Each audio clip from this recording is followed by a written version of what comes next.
d'autre est comme toi, ô Dieu.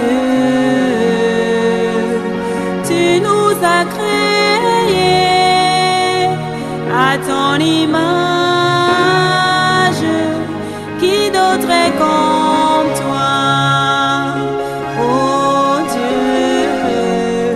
C'est un honneur de nous lever pour t'adorer.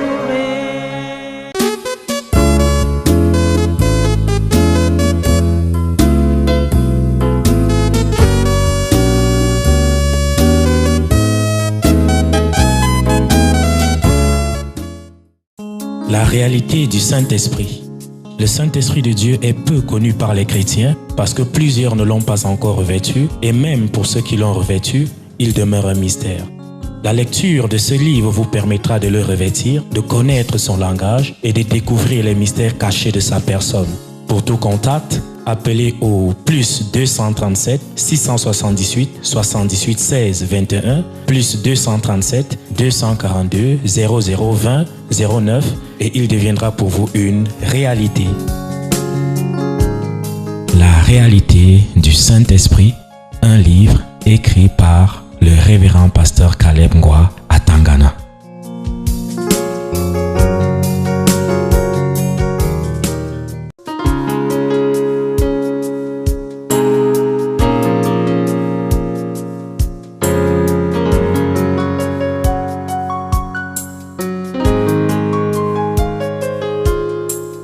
Écoutez la parole de Dieu avec foi. Écoutez la parole de Dieu avec foi. Si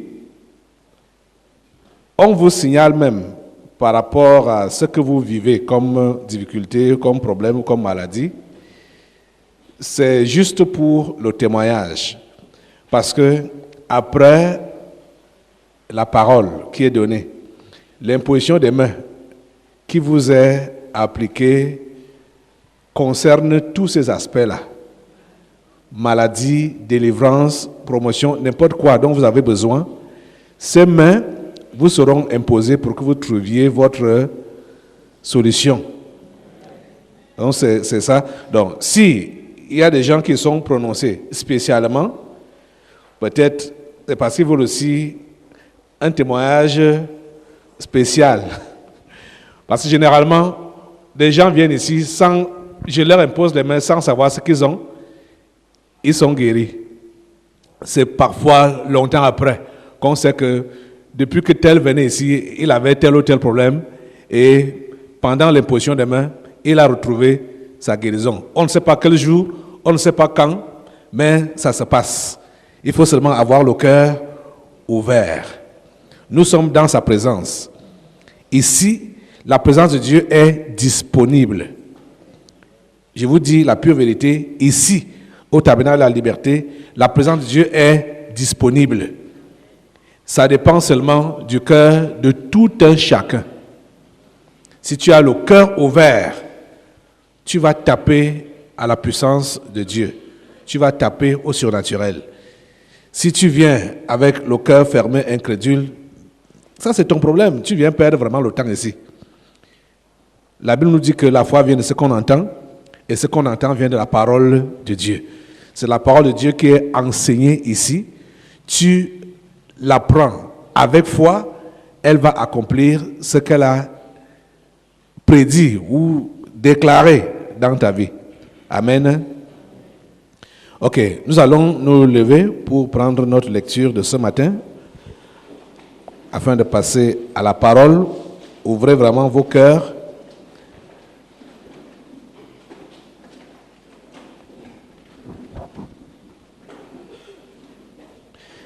Allons dans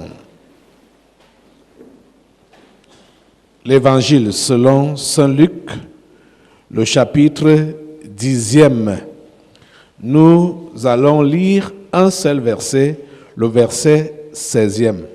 Luc chapitre 10, verset 16. Il est écrit: celui qui vous écoute m'écoute, et celui qui vous rejette me rejette. Et celui qui me rejette, rejette celui qui m'a envoyé. Amen. Amen. Prions le Seigneur. Seigneur, mon Dieu, je vais te remercier pour ta parole de ce matin. S'il te plaît, bénis-la et bénis tous ceux qui l'écoutent ici au tabernacle de la liberté et partout ma voix est entendue. S'il te plaît, Père, accomplis ce que tu as prévu en ce jour-ci. Nous savons qu'avant qu'il n'existe, tu avais déjà planifié tout pour aujourd'hui et pour cette personne qui m'écoute, qui participe à ce culte, que ce soit ici présent ou au travers des médias, dans le monde entier. Seigneur, je te prie que tu puisses accomplir ce que tu as prévu dans leur vie. S'il te plaît, Seigneur, fais-le au nom de Jésus de Nazareth. Merci, Père, parce que tu l'as fait. Au nom de Jésus, j'ai prié. Amen. Amen. Prenons place en sainte présence. Une fois de plus, soyez les bienvenus au tabernacle de la liberté. Nous sommes toujours sur notre thème, l'importance de la couverture spirituelle. Les paroles que nous venons juste de lire sont celles que Jésus-Christ a données à ses disciples, les 70 qu'il a envoyés 2 à 2, l'ont précédé dans tous les milieux ou les lieux où lui-même devait passer après. Parce que l'introduction à cette parole qu'on a lue aujourd'hui nous dit au verset 1 de ce chapitre 10, après cela, le Seigneur désigna encore 70 autres disciples et il les envoya 2 à 2 devant lui dans toutes les villes et dans tous les lieux où lui-même devait aller. Ces paroles que nous avons lues aujourd'hui, le verset 16, fait partie des instructions spéciales que Jésus leur a données. On peut également associer à cela Matthieu 28, qu'on a déjà lu ici, Matthieu 28, verset 18 jusqu'à 20, où la Bible dit, Jésus s'étant approché, leur parla ainsi, tout pouvoir m'a été donné dans le ciel et sur la terre. Allez, faites de toutes les nations des disciples, les baptisant au nom du Père, du Fils et du Saint-Esprit, et enseignez-leur à observer tout ce que je vous ai prescrit. Et voici, je suis avec vous tous les jours jusqu'à la fin du monde. Et ici, il dit, celui qui vous écoute, m'écoute. Et celui qui vous rejette, me rejette. Et celui qui me rejette, rejette celui qui m'a envoyé. Vous voyez donc que le serviteur de Dieu, qui est réellement mandaté du Seigneur, ne parle pas de sa part. Il a un message qui lui a été donné. Parce que Jésus a mis dans nos bouches ses paroles. Vous comprenez, non? Jésus-Christ a mis dans nos bouches ses paroles. Je parle de ses vrais serviteurs. Ils ont dans leur bouche la parole du Seigneur. Ils ne vous parlent pas selon leur connaissance, ou selon leur philosophie, ou selon leur pensée, ou leur tradition. Non. Ils vous parlent d'après ce qu'ils ont reçu de Dieu, d'après ce qu'ils ont reçu de Jésus. Pendant cette série, nous vous avons parlé de la délégation de pouvoir. En ce qui concerne l'importance de la couverture spirituelle, le serviteur de Dieu, qui est envoyé de Dieu, agit par délégation de pouvoir. Ce n'est pas lui qui parle, ce n'est pas lui qui commande, mais il est là, en lieu et place de celui qui l'a envoyé. Comme Jésus lui-même était en lieu et place de celui qui l'avait envoyé, le Père. Dieu le Père avait envoyé Jésus et Jésus ne parlait pas de lui-même. Jésus se rassurait que tout ce qu'il dit vient du Père. C'est pourquoi il ne parlait pas n'importe comment.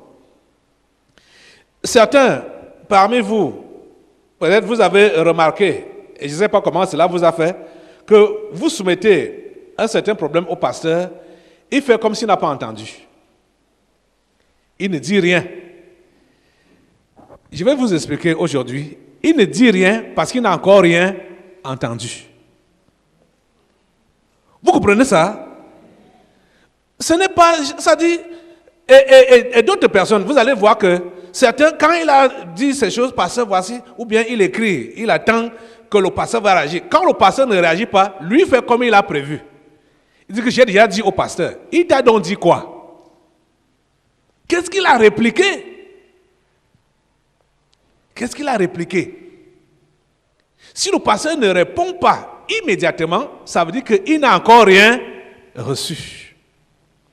Parce qu'il ne peut pas parler de lui-même. Il ne parle pas de lui-même. C'est pourquoi les histoires de l'improvisation des prières, le pasteur ne fait pas ça.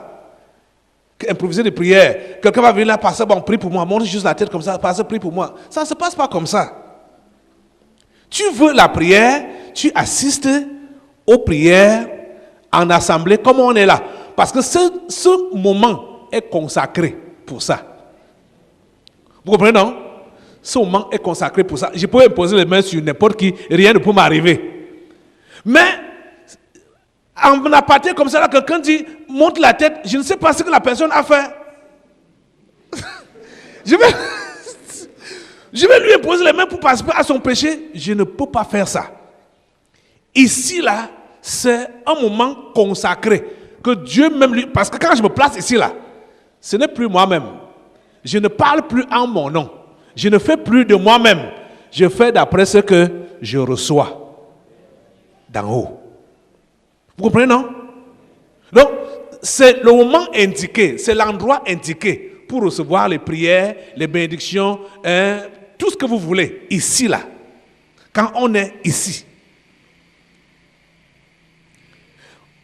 Vous savez que dans le passé, j'ai souvent fait ça, mais c'était une erreur. Quelqu'un m'a dit que mais Jésus allait chez les gens. Je ne suis pas Jésus, hein. Moi, je ne vois pas, je n'entends pas. Jésus, lui, voyait, il entendait. Donc, quand il était même invité, il savait s'il faut aller ou ne pas aller. Moi, je ne sais pas. Vous comprenez ça? Je suis son serviteur. Je ne suis pas son patron. Je suis son serviteur. Vous comprenez ça? Je préfère comme ça. Je préfère comme ça.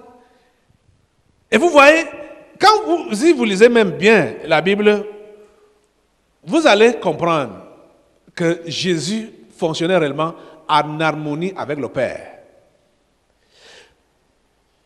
Les deux sœurs qui avaient perdu leur frère, Lazare, ils ont envoyé appeler Jésus quand leur frère était encore malade.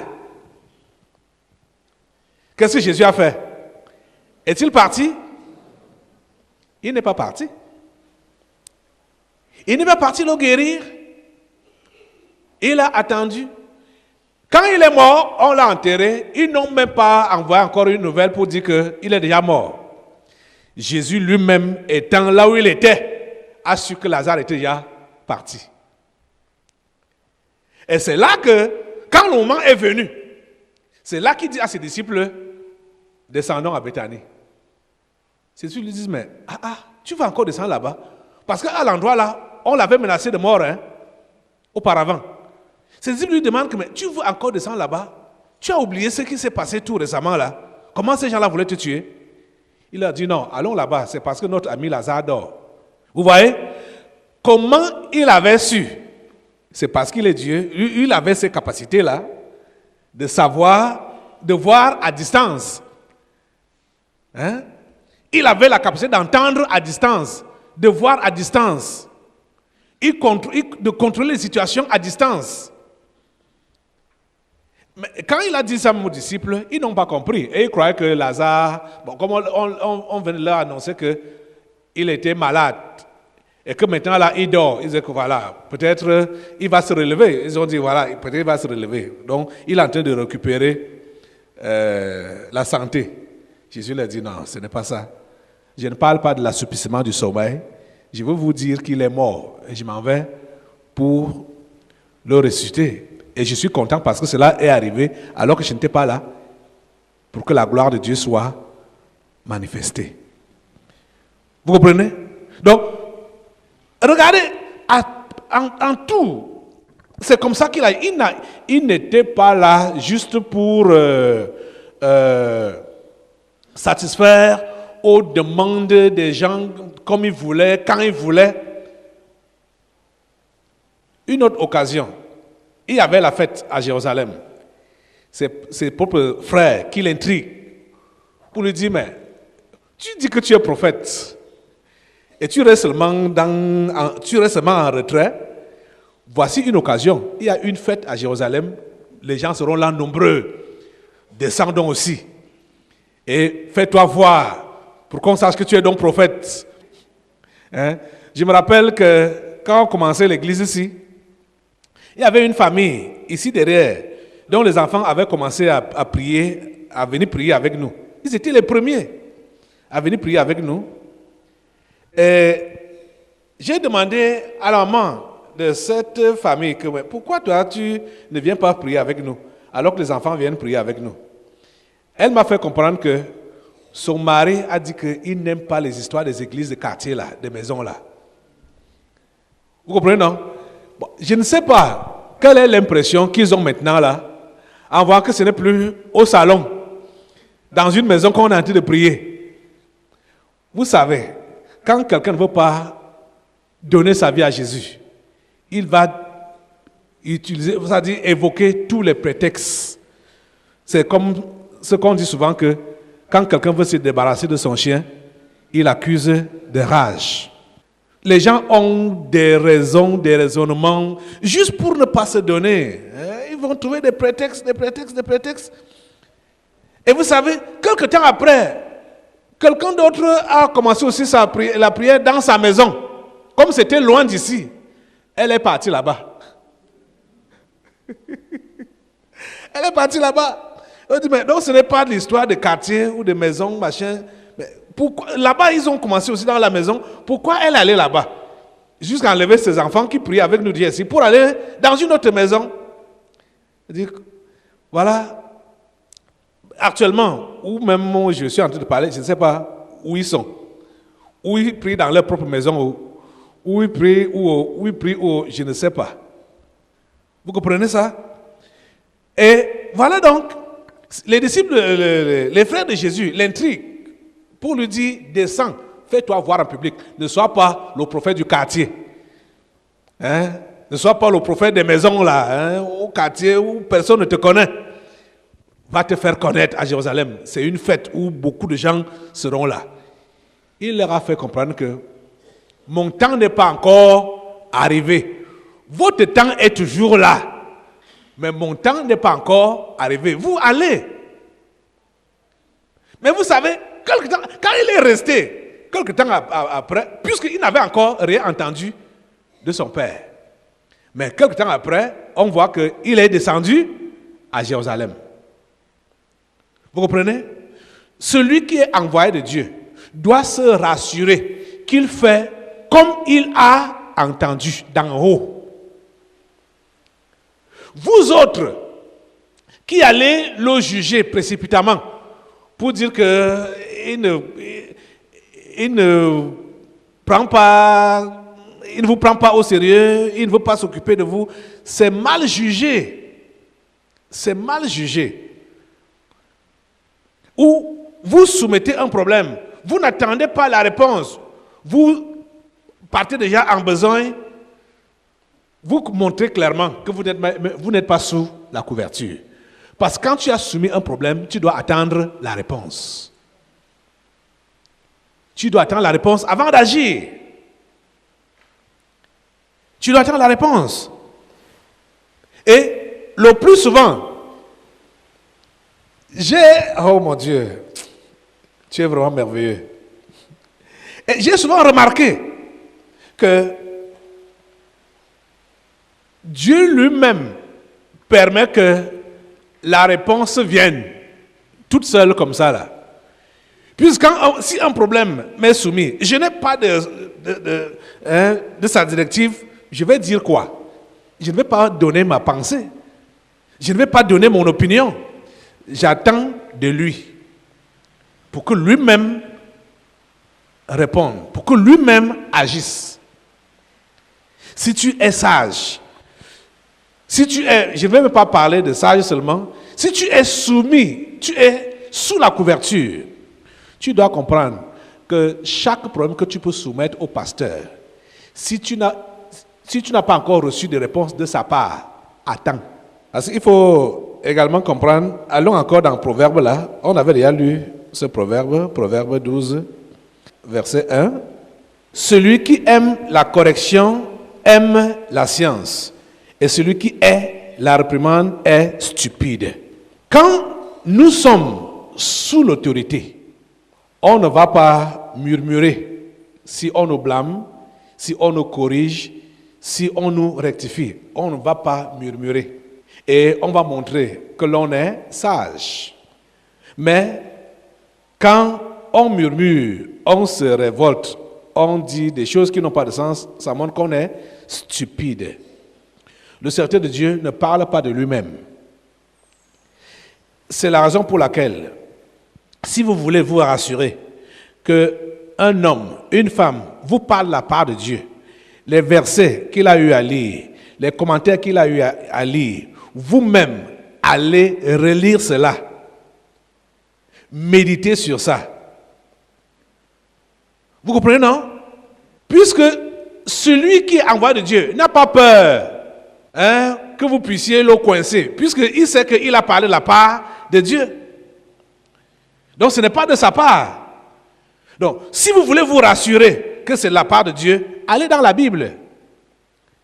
Voyez ce qu'il a eu à dire, voyez comment il a eu à commenter, et il faut comprendre que quand un verset est même donné ou commenté, ce verset-là doit se comprendre ou s'expliquer dans d'autres versets de la Bible. C'est la raison pour laquelle je vous demande toujours d'étudier la Bible, de lire la Bible. Ne la lisez pas comme les pharisiens et les scribes. Jésus les a reprochés par rapport à ça. Parce que eux, ils lisaient, ils faisaient un peu comme les témoins de Jéhovah font aujourd'hui. La Bible, Jésus les a reprochés du fait qu'ils sondaient les Écritures pour avoir la vie en elles.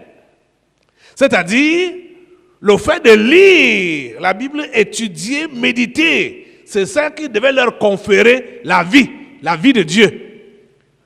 Vous comprenez un peu la différence? Ce n'était pas pour apprendre ce que les Écritures contiennent. C'est le fait de lire qui devait leur donner la vie dont ils avaient besoin. C'est là qu'ils ont mal compris. On lit les Écritures pour comprendre ce qu'elles renferment et ce qu'elles veulent nous enseigner, la voie qu'elles veulent nous montrer à suivre. Parce que les Écritures, depuis la Genèse jusqu'à l'Apocalypse, ça parle de Jésus. Vous comprenez, non? Depuis la Genèse jusqu'à l'Apocalypse, ça parle de Jésus, de A à Z. Donc, quand tu lis ces Écritures, focalise-toi sur la personne qui est l'objet de ces Écritures, Jésus-Christ. Et quel est donc son enseignement? Et quel est son enseignement? Je crois que c'est le frère Somba. C'est toi le frère Somba. Mm-hmm. Je crois que tu auras l'occasion tu m'avais dit que tu as encore à témoigner, c'est ça, non? Parce qu'il y a des gens qui veulent être sauvés, qui veulent connaître la vérité et qui ont eu devant eux des soi-disant serviteurs de Dieu. Ils sont venus avec l'enthousiasme pour croire vraiment, pour servir Dieu, pour aller au ciel, mais ce qu'ils ont devant eux et autour d'eux ne les encourage pas à cette fin-là, d'aller au ciel. Et le plus souvent, certains font comme ce frère avait commencé à faire. Il avait vraiment cru, mais ceux qui étaient ses dirigeants, les modèles étaient négatifs par rapport à la vie chrétienne. Ce qui fait que lui-même, il a commencé aussi à se comporter comme eux. Vous voyez, non? À se comporter comme eux. Mais je ne sais pas, comment tu faisais avec ta conscience? Comment tu faisais avec ta conscience? Tu l'étouffais ou tu la calmais? Tu essayais? De calmer, parce que je savais très bien que ce que je suis en train de faire n'est pas selon la parole. Oui. Mais qu'est-ce qui te faisait calmer ta conscience? Je m'attendais qu'un jour, le Seigneur qui m'a appelé va se révéler en moi. Comment? Je ne sais pas. Bon, comment tu calmais ta conscience? Puisque quand tu as cru, quand tu as donné ta vie à Jésus, tu as vraiment abandonné le péché, non? Au départ, j'ai tout abandonné parce que je savais là où je sortais. Oui. J'étais un bandit, j'étais un criminel et on m'a présenté la parole. On m'a présenté Jésus-Christ qui sauve. Et tu as accepté ce Jésus. J'ai accepté ce Jésus. Mais le milieu que tu as intégré, vous connaissez très bien la personne. c'était un milieu pourri. Oui. Donc quand j'ai commencé à conduire mon dirigeant, le père, oui. Et c'est là que j'ai donc découvert que ce que moi j'avais abandonné, c'est ce qu'il vivait. Et il vivait très bien. Et moi aussi, je me suis engagé à vivre ainsi. Et dis un peu, vivre comment? Donc, j'avais abandonné la fornication. À l'époque, je n'étais pas marié. Oui. Mais vivant aux côtés de lui, je me suis intéressé aussi à vivre avec des sœurs, à vivre par-ci, par-là. Dans l'église. En concubinage dans l'église. Même quand je me suis marié, je vous ai fait ce message. Et quand je suis arrivé ici, c'est là où j'ai été vraiment touché parce que quand je me suis marié, ma femme a été opérée 3 fois. À tel point qu'on n'a pas eu d'enfant. Mais j'ai été même encouragé par mon mentor. Par ton pasteur, soit disant, entre guillemets. Oui, pour chercher un enfant dehors. Et je suis allé à plusieurs femmes pour chercher un enfant. Et tu en as eu? J'ai eu tellement de problèmes. Tu en as donc eu des enfants dehors? J'ai eu des enfants dehors, mais pas dans le sens où je cherchais. La première femme que j'ai rencontrée m'avait dit qu'elle n'était pas mariée, or qu'elle était mariée, avec un militaire. Et son mari était à l'instruction de la GP en Gaoundéré, à Obala. Et quand ça a été su, il y a eu tellement de problèmes qu'on m'a cherché dans toute la ville pour m'abattre avec le fusil. Avec l'arme? Oui. Vous voyez ça? Là où ton pasteur voulait t'envoyer? Aïe! Et la deuxième, quand je suis allé travailler à Douala, elle m'a dit qu'elle était enceinte et elle allait laisser les enfants à Sokambo, c'est vers le Congo, donc les jumeaux, que je n'ai jamais vu avec mes yeux. Dans tout ça, ta femme était au courant? Ma femme n'était pas au courant et c'était la difficulté. Donc quand je suis arrivé ici et la vérité a commencé à me toucher, qu'est-ce qu'il fallait? Parce que j'étais couché à côté de ma femme et je ne savais comment lui dire. Mais dans tout ça, tu te croyais chrétien? Bien sûr, vu que j'étais responsable à l'église. J'étais responsable à l'église et tout le monde faisait la même chose. Vous voyez? Vous entendez ça? Mais quand j'ai été enseigné ici, j'ai prié Dieu, j'ai pris le courage, j'ai avoué tout cela, à ma femme. Tout ce qu'elle m'a dit, c'est qu'elle était au courant de tout ça. Mais elle ne voulait pas participer à mon péché. Mais si je suis revenu, que Dieu soit loué. C'est tout ce qu'elle m'a dit. Et j'ai craint la femme parce que les femmes gardent beaucoup de choses. Elle te sert à manger, elle te donne de l'eau, tu te laves, mais elle sait que tu la trompes, mais vous êtes ensemble. Et aujourd'hui, je suis libéré parce que j'ai retrouvé ma sérénité. Et je peux vous dire, quand c'était ainsi, ma femme ne m'a rien fait de mal. Je reconnais qu'on a eu des difficultés de maladie, mais je n'aimais pas cette femme-là à un temps. Mais depuis que je me suis confessé à elle, j'ai retrouvé ma femme. Amen. Même sans enfant, j'ai retrouvé ma femme. J'ai retrouvé la confiance. Et pour l'instant où je suis démuni, où je me bats, Si je suis ici tous les jours, si je me rends au village, au champ, c'est elle qui paye mon transport. Amen. Amen. Donc je suis dans la joie de me retrouver ici. Parce qu'au moins, de 87 jusqu'à 2016, j'ai perdu beaucoup de temps. 20 ans. J'ai perdu beaucoup de temps et j'ai fait trop de mal à mon Dieu. Et ce que je remercie, c'est que le Seigneur m'a beaucoup protégé. Parce que dans cette vie de débauche, j'ai eu des véhicules. Et parfois, je me suis retrouvé que je suis parti, je suis rentré à la maison et je ne me retrouve pas comment j'ai pu conduire jusqu'à arriver à la maison. Pourquoi? Parce que j'étais dans les états, j'étais dans les alcools, sous. Pendant ce temps, je buvais aussi. Et ça part ensemble. Je pouvais rentrer sous, mais le matin, j'étais incapable de décrire comment j'ai pu conduire. Ou même j'ai été pour la dernière fois et comment j'ai fait pour arriver à la maison. Ouais. Quand la conscience m'est revenue, j'ai regardé tout cela. Il y a eu des moments où je me suis mis à pleurer. Tu appelles ton église là comment? Frontière globale. Église Frontière globale. Oui, c'est là la montée après Tantam Weekend. Il y a une chapelle là en haut. Ouais. Tu es un revenant. Donc, tu es un revenant. Puisque les gens qui vivent ce genre de vie là, beaucoup ont fait un pacte avec les enfers.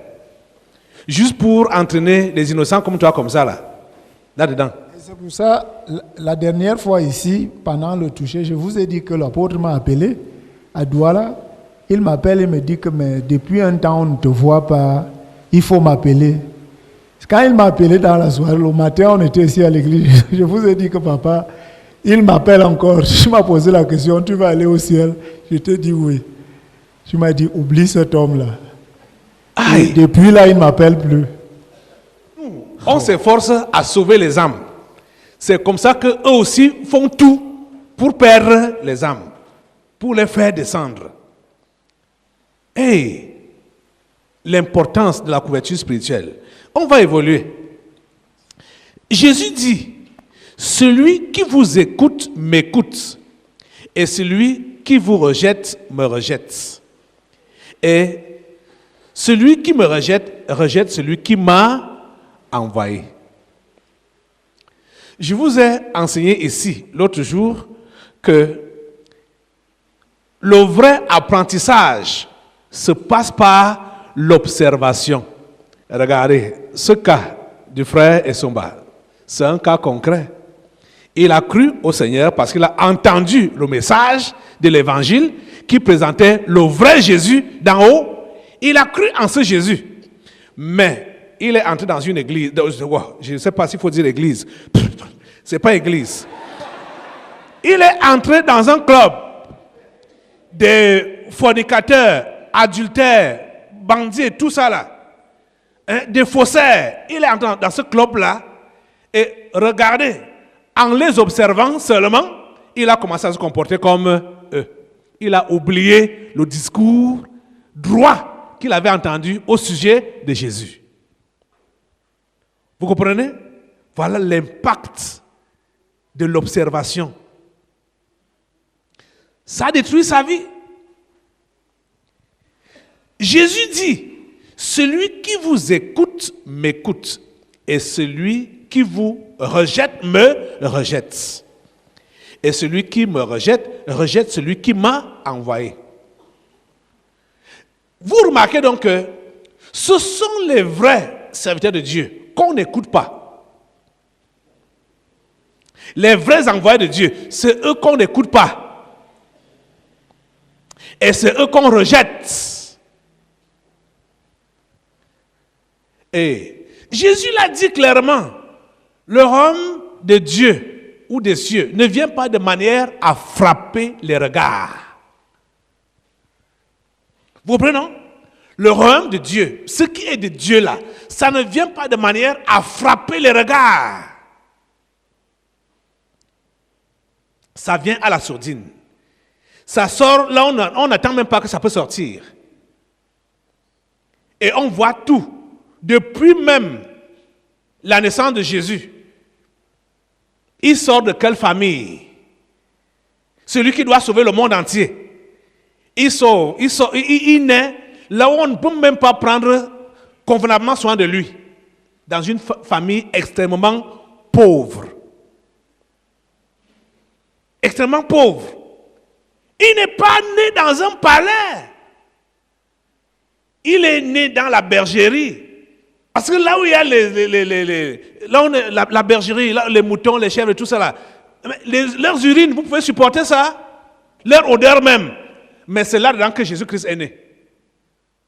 Celui qui était l'incarnation du royaume de Dieu. Le royaume de Dieu ne vient pas de manière à frapper les regards. Vous comprenez, non? Donc, ceux parmi vous qui pensaient que, oh Dieu, change ma vie, hein, fais-moi briller pour que les gens puissent voir de quoi tu es capable. Vous vous trompez.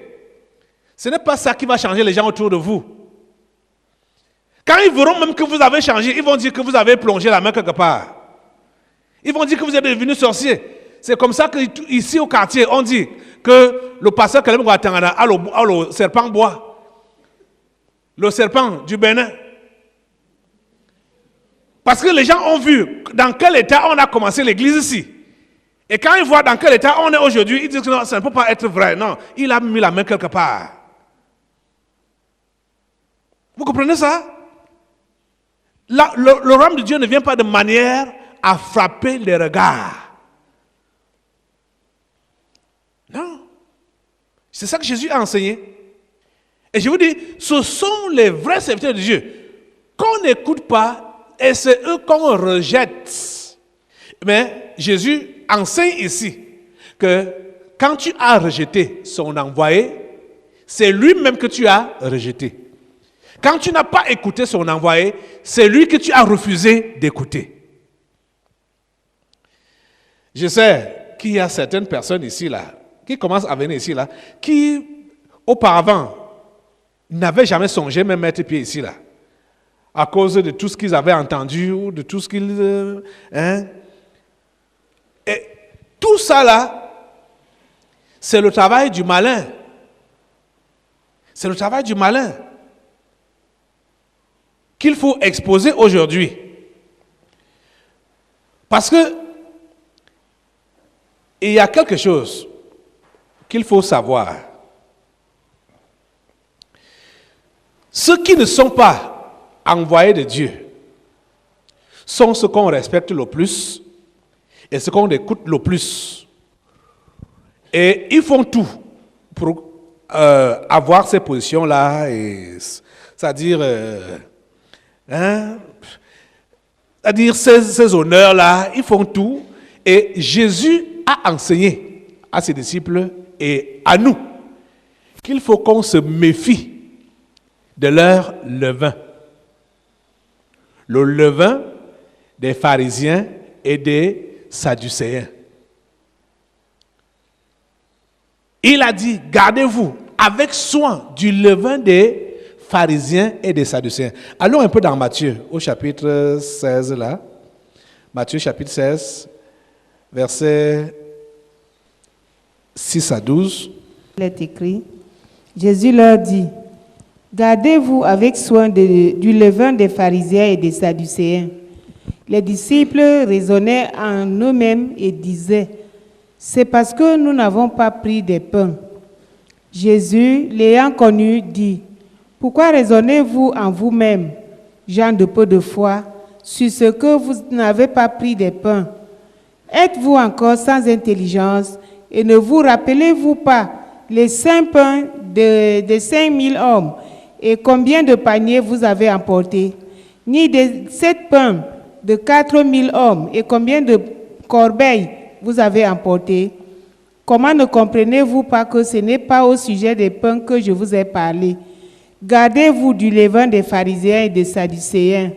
Alors il comprit que ce n'était pas du levain du pain qu'il avait dit de se garder, mais de l'enseignement des pharisiens et des sadducéens. Voilà. C'est ça qui est le levain. Leurs enseignements. Et Jésus dit, gardez-vous de leur levain. Les pharisiens et les sadducéens. On va prendre un autre texte dans Matthieu 23, là où Jésus est en train de les fustiger. Les Sadduciens, les pharisiens et les Sadduciens. Matthieu 23, commence au premier verset. Alors Jésus, parlant à la foule et à ses disciples, dit, « Les scribes et les pharisiens sont assis dans la chaire de Moïse. Faites donc et observez tout ce qu'ils vous disent, mais n'agissez pas selon leurs œuvres, car ils disent et ne font pas.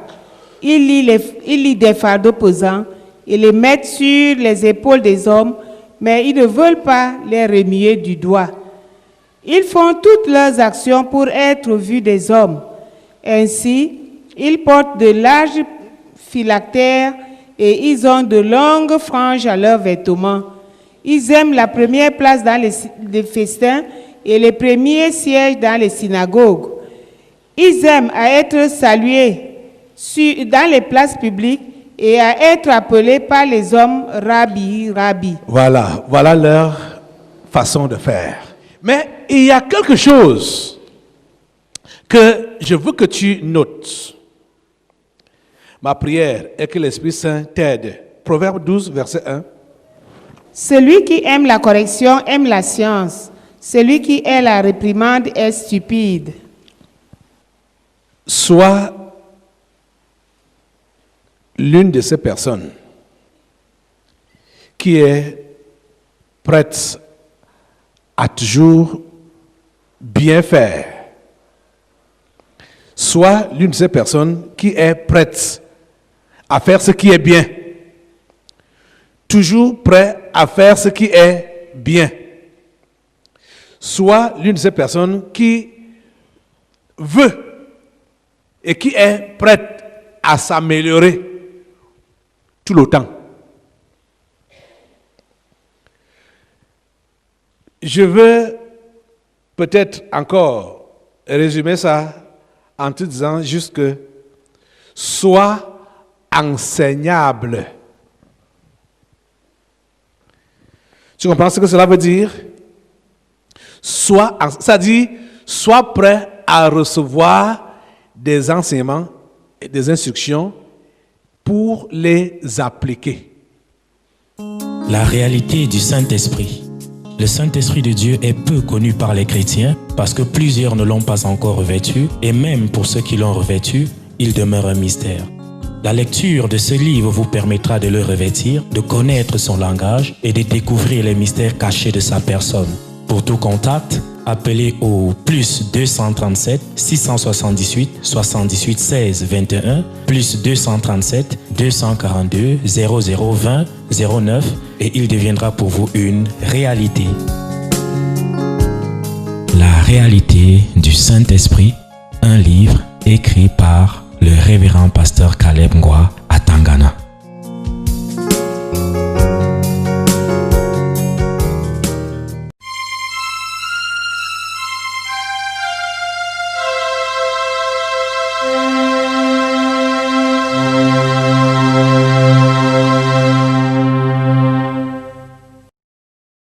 Nous avons l'exemple de notre frère ici, là, et notre frère Somba qui venait juste d'intervenir là, et la plupart d'entre vous aussi, qui avez été dans les religions. Ce qui vous a encouragé dans le mal ou bien dans le péché au niveau de la religion, c'est les exemples que vous aviez autour de vous. Et on va également remarquer que dans des familles, les enfants, certains enfants ne veulent pas souvent écouter les parents parce qu'ils savent comment ces parents les ont eus ou comment ils ont eu à vivre. Et ils disent, tu as fait peut-être pire que ce que tu me défends de faire là. Ce n'est pas bien raisonné. Parce que Jésus a dit quelque chose de très pertinent, parlant des scribes et des pharisiens. Il leur a dit, les scribes et les pharisiens sont assis dans la chair de Moïse. Ils sont assis dans quoi? La chair. Voici la chair, hein, la chair. C'est-à-dire l'autel. L'autel de Moïse. Quand il dit l'autel de Moïse, ça veut dire qu'ils sont en train de relayer les enseignements de Moïse. Ils étaient assis à la chair de Moïse. Donc ils étaient là pour relayer les enseignements de Moïse. Les enseignements de Moïse venaient de qui? De Dieu, non? Les enseignements de Moïse venaient de Dieu. Moïse n'a pas parlé de lui-même. Moïse a parlé d'après ce qu'il a vu et d'après ce qu'il a entendu de Dieu. Et les scribes et les pharisiens se sont donc assis sur cette chair-là pour parler de ça aux populations. Et qu'est-ce que Jésus-Christ donne comme conseil? Il dit, faites donc et observez tout ce qu'ils vous disent, mais n'agissez pas selon leurs œuvres, car ils disent et ne font pas. Vous avez compris? Jésus reconnaît que leur enseignement est vrai, parce que ce n'est pas leur propre enseignement, ils sont juste en train de faire le relais de ce que Moïse avait reçu de Dieu. Il dit, faites et observez ce qu'ils vous disent, mais ne faites jamais comme eux. Vous voyez donc là la différence. Être sous une bonne couverture. Non seulement tu écoutes ce qu'on t'enseigne, mais tu pratiques également ce que tu vois ton mentor faire. Vous comprenez? Ça veut dire quoi? Jésus enseignait à ces gens et à nous que ces scribes et ces pharisiens ne peuvent jamais être votre référence. Que vous allez prier un jour et dire que, je sais pas, il y avait un qui s'appelait Gamaliel, les autres avaient d'autres noms. Bon, prononcez n'importe quel nom là pour dire que le Dieu de tel, puisque leur vrai Dieu là, était le Dieu d'en bas. Ce n'était pas le Dieu d'en haut. Parce que il parlait des enseignements de Moïse, mais il pratiquait la vie du diable. C'est pourquoi Jésus dit que faites et observez ce qu'ils vous disent, mais ne faites jamais comme eux. Si les gens étaient réellement après Dieu, je vous assure qu'il suffit juste de lire, ne serait-ce qu'un seul évangile, ou les 4 évangiles, de lire la Bible comme ça, là, les gens vont quitter les religions, seuls. Parce qu'ils vont comprendre. Puisqu'il y a une chose qu'il faut comprendre, si tu lis et tes yeux s'ouvrent, tu n'es pas le seul qui a eu à lire et qui a eu les yeux ouverts. Certainement, quelqu'un a eu aussi à lire quelque part et ses yeux sont aussi ouverts.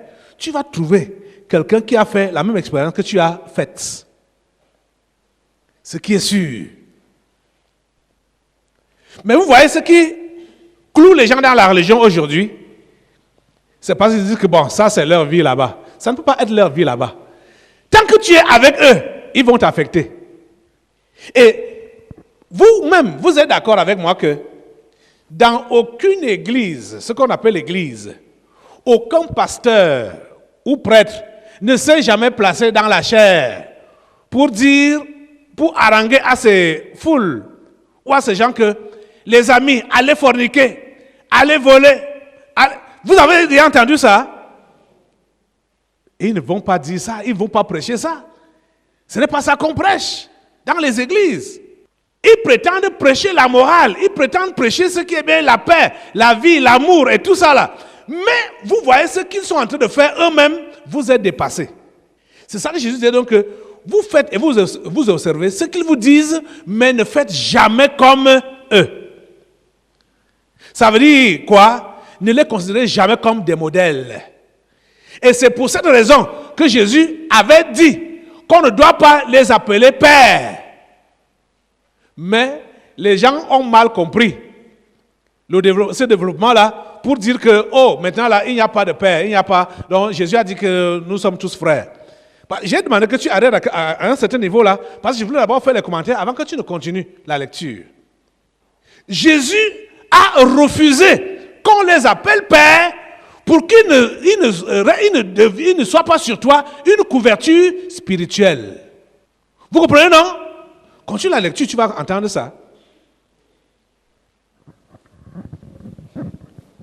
Mais vous, ne vous faites pas appeler Rabbi, car un seul est votre maître, et vous êtes tous frères. Et n'appelez personne sur la terre votre père, car un seul est votre Père, celui qui est dans les cieux. Voilà. Vous êtes en train de comprendre? Continue la lecture. Ne vous faites pas appeler directeur, car un seul est votre directeur, le Christ. Le plus grand parmi vous sera votre serviteur. Quiconque s'élèvera sera abaissé, et quiconque s'abaissera sera élevé. Voilà. Arrête d'abord à ce niveau-là. Vous savez qu'il y a des doctrines qui disent que il n'y a pas de pasteur, il n'y a pas de dirigeant. Nous sommes tous frères. Et ils prétendent être biblistes à partir de ce texte, sans considérer l'ensemble du texte. Jésus voulait nous épargner de nous mettre sous la couverture des démoniaques ou même des démons. C'est-à-dire des gens qui n'ont rien à faire avec lui et qui nous enseignent vivre autrement. On les appelle Père, mon Père. Et vous savez que c'est eux qu'on appelle mon Père. Jusqu'à les appeler même mon Seigneur. Vous savez ça, non?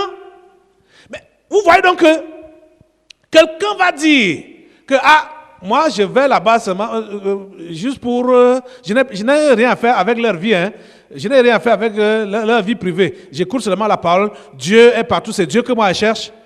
Mais tu pars chercher Dieu chez qui? Chez un pasteur, chez un père. Hein?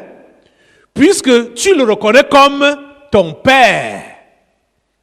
Quand tu l'appelles comme tu le reconnais comme ton père, il faut comprendre qu'il a une couverture sur toi. Il a l'autorité sur toi. Même si tu prétends que toi, tu es là seulement pour la parole, tu ne seras pas seulement là pour la parole. Si tu étais là seulement pour la parole, c'est que tu n'allais pas vivre une vie semblable à la sienne. Parce que vous vivez même chose. Ils forniquent, tu forniques. Ils boivent, tu bois. Hein? Tout ce qu'ils font de mal, ils corrompent, tu corrompes. Tout ce qu'ils font de mal, toi-même tu fais ça. Et tu vas dire que c'est toi, c'est Dieu que moi je cherche. Ce n'est pas Dieu que tu cherches. Même si tu avais été convaincu par la parole qui était sortie, pour commencer, à partir du moment où tu les considères comme tes autorités spirituelles, tu es déjà sous leur couverture. Et leur vie va t'influencer. Leur vie va t'influencer, que tu le veuilles ou pas. Vous avez de comprendre ça? C'est ça que Jésus dit ici.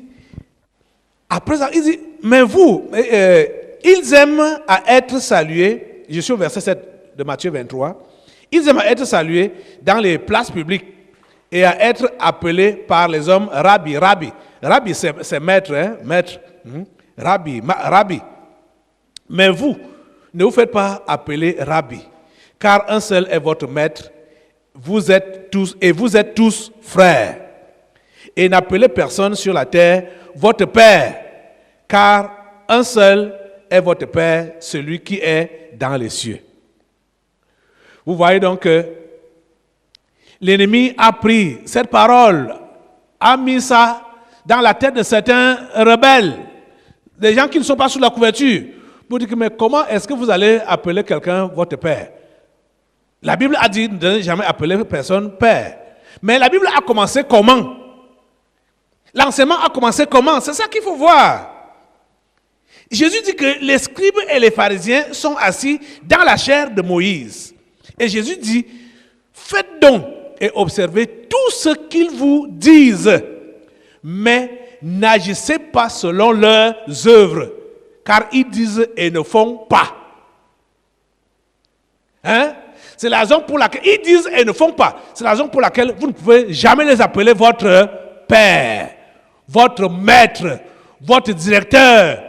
Parce que quand tu l'appelles mon directeur, mais le directeur connaît mieux que toi, non? Le directeur de mémoire, c'est lui c'est lui qui contrôle ton travail, non? Hein? Et c'est lui qui apprécie ou déprécie ton travail, non? Ça veut dire quoi? Tu le prends comme directeur, tu le prends comme maître, tu le prends comme ton Seigneur. Il est ta couverture. Tu montes, tu descends, tu vas faire, sauf comme lui-même il fait là. Tu ne peux pas faire autrement. Vous êtes obligé de mal vous comporter quand vous êtes dans un milieu où on se comporte mal. À partir de ce que Jésus a dit ici, dans Luc, je repars dans Luc 10, verset 16, celui qui vous écoute, m'écoute, et celui qui vous rejette, me rejette. Et celui qui me rejette, rejette celui qui m'a envoyé. Quand vous allez entendre l'apôtre Paul enseigner aux disciples, à toutes les églises qu'il a eu à fonder, il leur demande sans cesse d'être ses imitateurs, de faire comme lui. Et haut et fort, il leur fait comprendre que c'est lui qui est leur Père. N'est-ce pas? Jésus a dit de ne pas appeler personne sur la terre Père. Hein? Allons dans 1 Corinthiens. Lis 1 Corinthiens chapitre 4 là. Je vous en conjure Au verset 15, pardon. Commence à 15. Car quand vous auriez 10 000 maîtres en Christ, vous n'avez cependant pas plusieurs pères, puisque c'est moi qui vous ai engendré en Jésus-Christ par l'Évangile. Relis ça. Car quand vous auriez 10 000 maîtres en Christ, vous n'avez cependant pas plusieurs pères, puisque c'est moi qui vous ai engendré en Jésus-Christ par l'Évangile. Paul voulait donc dire ici qu'il est quoi pour les Corinthiens? Le Père. Paul voulait dire qu'il est quoi pour les Corinthiens? Mais Jésus a dit quoi? Hein? Ce qui présente, Jésus a dit quoi dans Matthieu 23 là? Et il dit même sur la terre, hein? Vous voyez que ça dit, comprendre l'écriture là littéralement comme ça, ce verset là seulement. Ça veut dire que même les enfants, mon enfant va me dire, Caleb Guatemala, viens ici.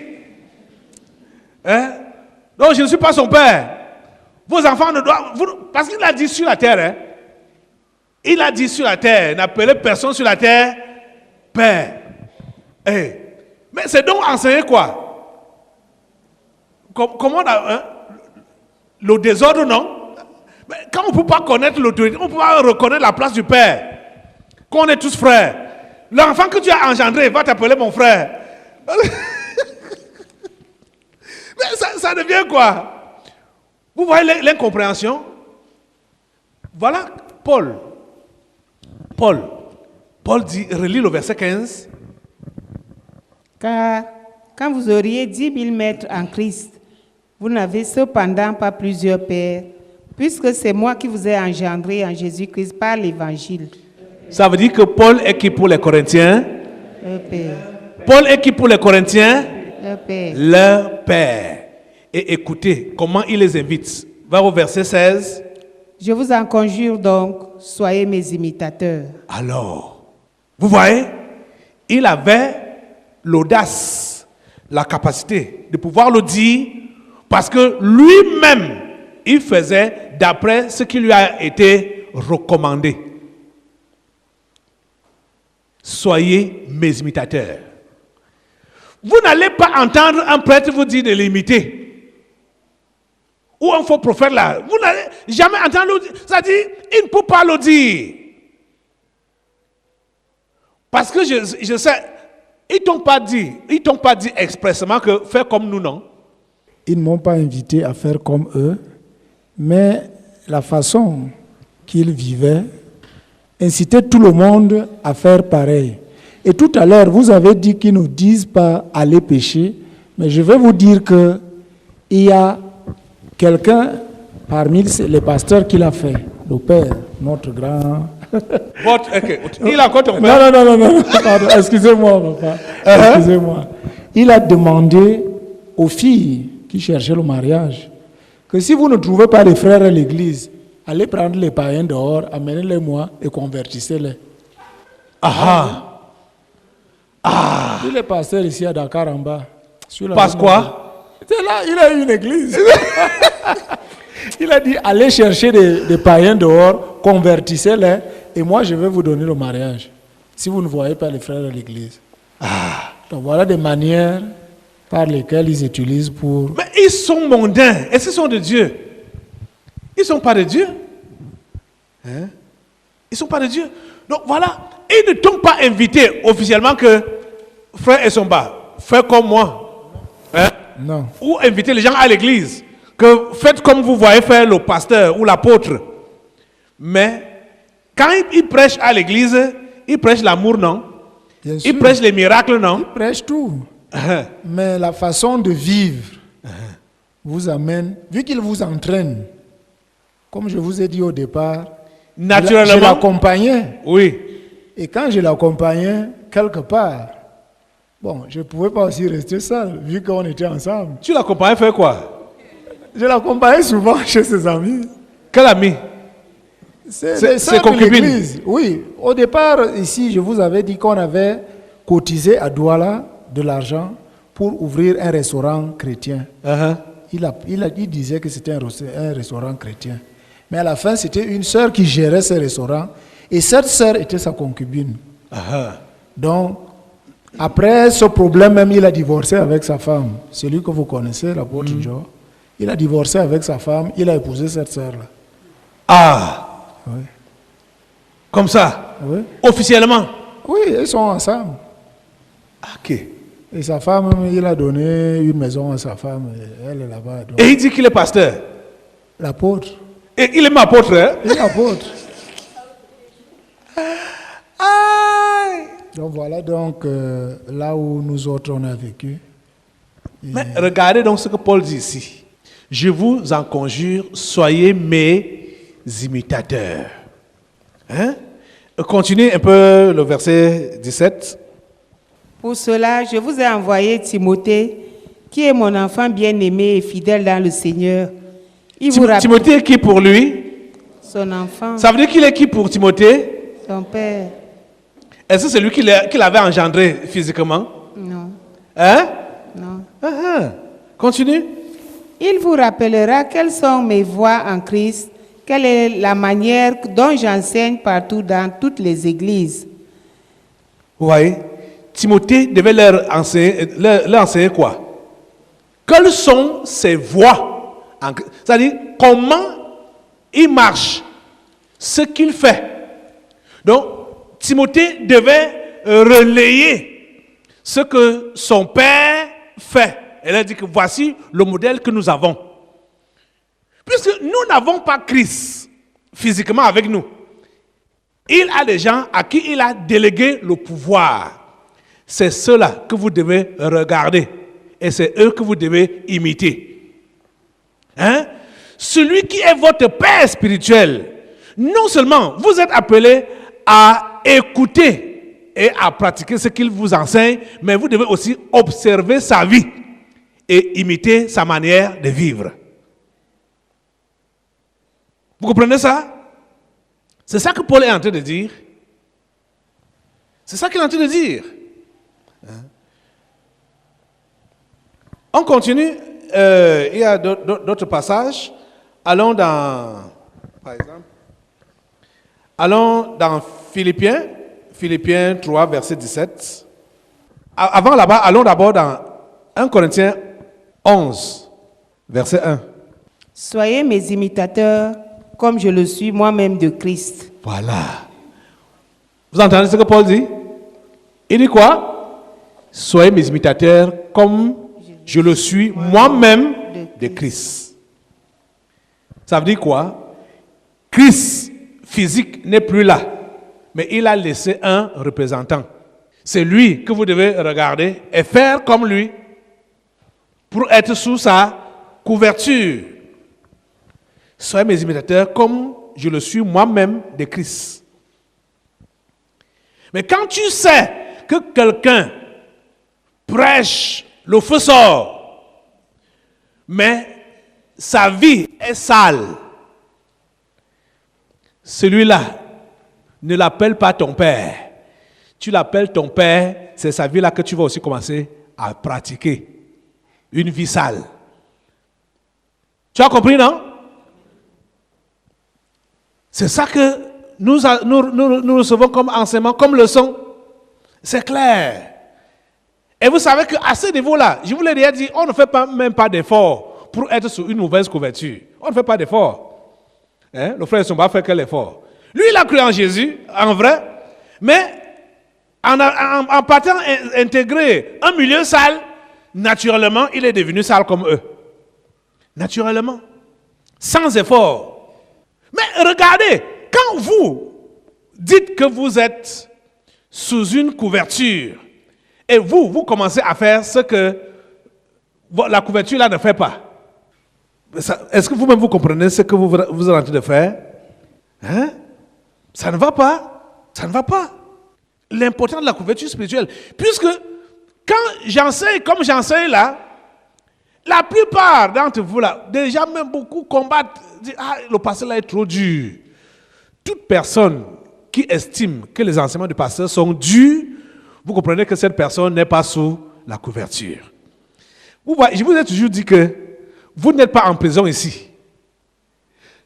C'est ça qui me tient en vous là. Ceux là qui disent que c'est dur, mais ils sont toujours là. Vous faites donc quoi là? N'est-ce pas, vous perdez votre temps? Allez là où on va vous donner la liberté d'aller épouser les païens. Comme le frère venait de dire là.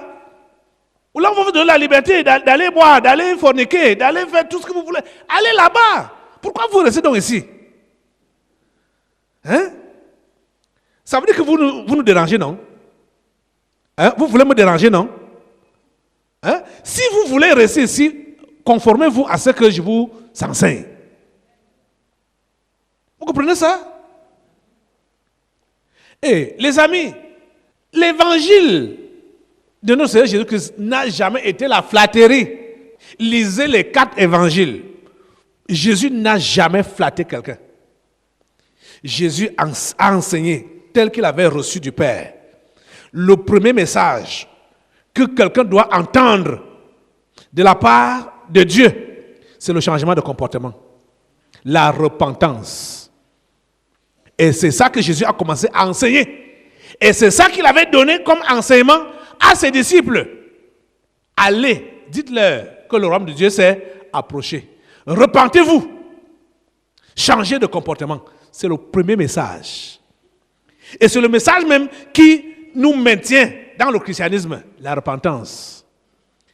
Parce que ce n'est pas suffisant de dire que je me suis repenti. Hein? Il y a tant d'années.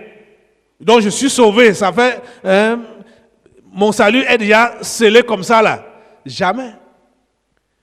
Chaque jour qui passe, même si tu ne te rappelles pas avec exactitude quel mal ou quel péché tu as eu à commettre, devant Dieu, tu dois toujours te rabaisser et lui demander pardon. Et n'en parlons pas que tu sais que tu as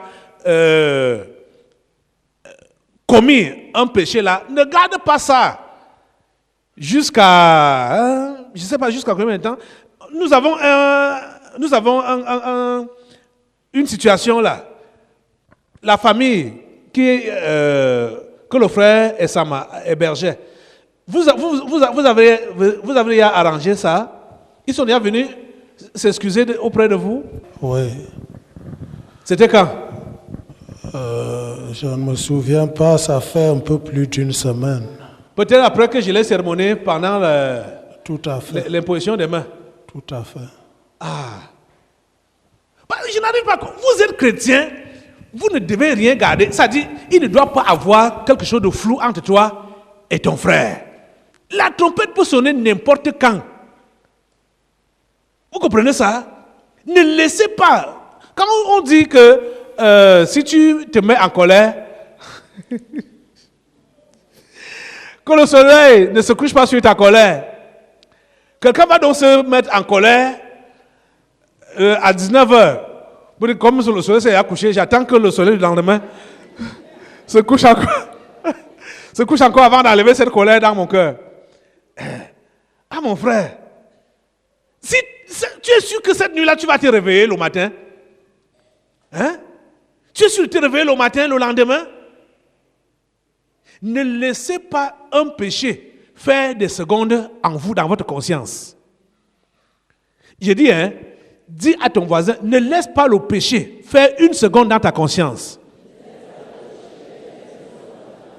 Il dit, même 1 seconde, ça ne doit pas, le péché ne doit pas faire 1 seconde dans ta conscience. Donc vous comprenez que sans la repentance, tu ne peux pas aller au ciel. Le changement de vie. Et on est appelé à nous, à changer tout le temps pour être semblable à Christ, conforme à lui. Tu sais qu'il y a une situation embarrassante dans ta vie, tu dors avec ça 1 jour, 2 jours, tu fais 1 semaine, 1 mois. Tu dis, je vais confesser. Mais tu attends quoi? Hey! Tu attends quoi? Il y a certains couples, soi-disant chrétiens, qui m'étonnent, qui sont chrétiens. Le mari comme la femme, ils dorment sur le même lit. Ils ne se saluent pas. Ils sont chrétiens, ils ne se saluent pas. Ou ils ne se mangent pas la nourriture. Ok. Chrétien. Non, vous salissez le nom là. Non, ce n'est pas sérieux. Ce n'est pas sérieux. Vous comprenez ça? Ce n'est pas du tout sérieux. Ou des frères, vous êtes dans la même maison, vous ne pouvez pas vous parler. Vous ne pouvez pas vous parler. Et pourtant, vous prétendez que vous priez. L'autre est dans sa chambre, l'autre est dans oh, kapasa. Il sort, il croise son frère au couloir sans dire bonjour. Il ne se parle pas. Vous dites que vous êtes chrétien? Et qui? Mais ça, c'est quoi ça? C'est quel genre de vie? Quand tu vas donc dire que tu évangélises quelqu'un, c'est pour qu'il devienne le genre là, qui ne parle pas avec son frère à la maison, qui ne parle pas avec son partenaire à la maison. C'est ça que vous appelez christianisme? Okay. Ce n'est pas normal. C'est pas normal. Pas du tout. Ce n'est pas du tout normal. Vous comprenez ça? Le chrétien doit être un modèle, un exemple. Oh. Que le Seigneur vous aide. Que le Seigneur vous aide. Allons dans Philippiens chapitre 3, Philippiens 3, verset 17. Vous voyez que Paul n'a pas dit ça une seule fois. Paul n'a pas dit ça à une seule église. Donc c'est aux églises, à toutes les églises, c'est à nous qu'il est en train de parler. Pour que nous suivions son modèle. Que le chrétien doit suivre le modèle de son dirigeant. Vas-y. Soyez tous mes imitateurs, frères, et portez les regards sur ceux qui marchent selon le modèle que vous avez en nous. Voilà. Mais ce qui est malheureux, c'est que la plupart d'entre vous là, ce sont les mauvais exemples que vous copiez rapidement. Ce sont les mauvais exemples que l'on copie rapidement. Mais Paul dit quoi? Vous devez être mes imitateurs et vous devez avoir les regards sur ceux qui ont le même modèle que nous. Ceux qui font comme nous. Suivez leur exemple. Suivez leur modèle. Suivez leurs traces. Soyez tous mes imitateurs, frères, et portez les regards sur ceux qui marchent selon le modèle que vous avez en nous. Portez les regards sur ceux qui marchent selon le modèle que vous avez en nous. C'est eux que vous devez imiter. Vous comprenez ça? On continue. Allons dans 1 Thessaloniciens 1, verset 6. Et vous-même, vous avez été mes imitateurs et ceux du Seigneur, en recevant la parole au milieu de beaucoup de tribulations, avec la joie du Saint-Esprit. Voilà. Ils ont été les imitateurs de qui? De Paul. De Paul et de qui? De Christ. De Jésus. puisque Jésus-Christ n'était plus là, c'est l'apôtre qui leur a parlé. L'apôtre leur a parlé de la part du Seigneur. Ils se comportaient comme le Seigneur et ils ont commencé à l'imiter. En imitant l'apôtre Paul, ils étaient en train d'imiter le Seigneur Jésus-Christ. Vous comprenez? Donc, quelqu'un qui va donc tuer sa conscience et commencer à boire, être à l'aise dans les alcools, être à l'aise dans le péché sexuel, être à l'aise dans le vol, être à l'aise dans toutes sortes d'immoralités pour dire que mon pasteur même fait ça. Mon prêtre même fait ça. Tout le monde à l'église fait ça. Ouais, c'est ça qui encourage les gens dans le mal, parce qu'ils disent que tout le monde à l'église fait ça.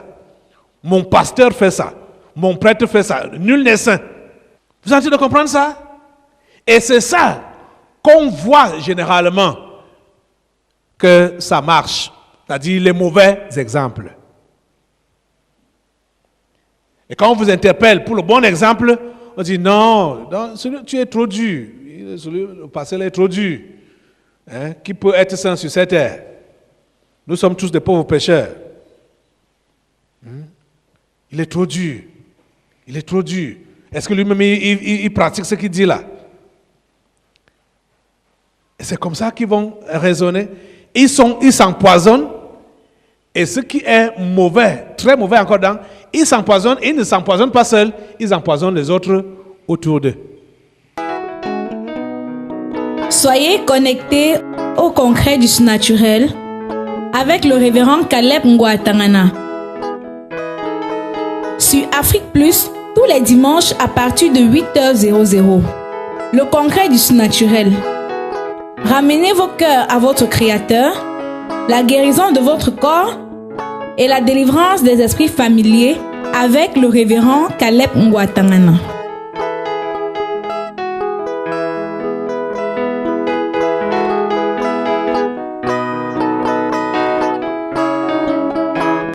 La réalité du Saint-Esprit. Le Saint-Esprit de Dieu est peu connu par les chrétiens parce que plusieurs ne l'ont pas encore revêtu et même pour ceux qui l'ont revêtu, il demeure un mystère. La lecture de ce livre vous permettra de le revêtir, de connaître son langage et de découvrir les mystères cachés de sa personne. Pour tout contact, appelez au plus 237 678 78 16 21 plus 237 242 0020 09 et il deviendra pour vous une réalité. La réalité du Saint-Esprit, un livre écrit par le révérend pasteur Caleb Ngouatangana.